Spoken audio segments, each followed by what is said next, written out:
No, so this is something that I see. I don't want to call out names because they're pretty big here in the Metro Atlanta tech space, but I've gone and done some tours at some facilities, and they'll all try to push, some sort of mantra, if you will, or like some sort of like people is the key sort of messaging.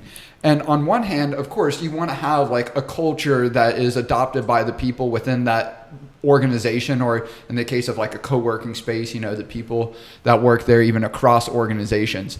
But at the same time, it's like show it by action, right? To me, a lot of these sort of takes that people have, like the virtues that they have or the values that they have for their company.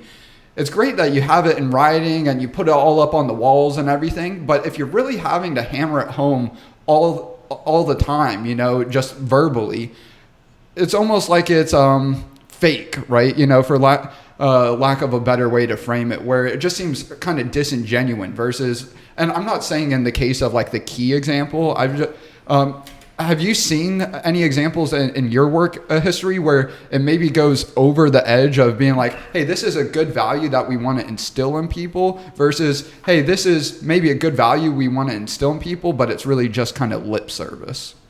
I have seen company where it was nothing but lip service, yeah. But you can see it in the organization too. Yeah. You don't see the same dedication and so on from the employees.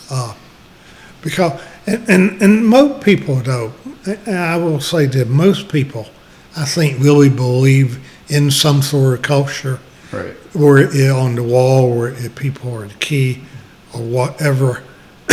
One of the first people I remember seeing put on the wall was Charles Brewer, Mind Spring. Okay. He had it in his outlet on a chart. It was like a 7-point thing. And he really believed it. Right.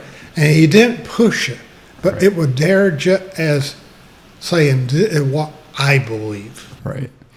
I was a sales guy, as I mentioned, and we called on a lot of individual companies, but we also called on advertising agencies, right? And I just will real quick comment.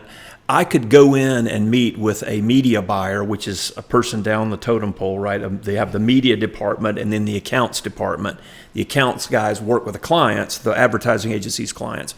The media department, they do all the number crunching and they put together the media plans.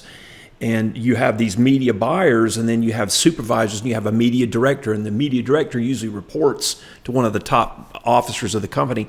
I could go in and meet with a media buyer and get a sense of the culture of the company. And it was amazing, the difference. Some ad agencies, the attitude, it was just very different. And it all flowed down from the top. That's something that I remember from my 25-year career in sales, but 20 years with this company here in Atlanta anyway. And yeah, that's what I was trying to get at, is like those cultures that really, it oozes throughout like all of the people. It's because of the action of the people at the top, of the organization. Whether you like it or not, it happens. So if you have a strategy and you have a slogan or something, people are the key, whatever it is, and you really believe that, it does filter down, kind of whether you like it or not, if you really believe it. Yeah, it does.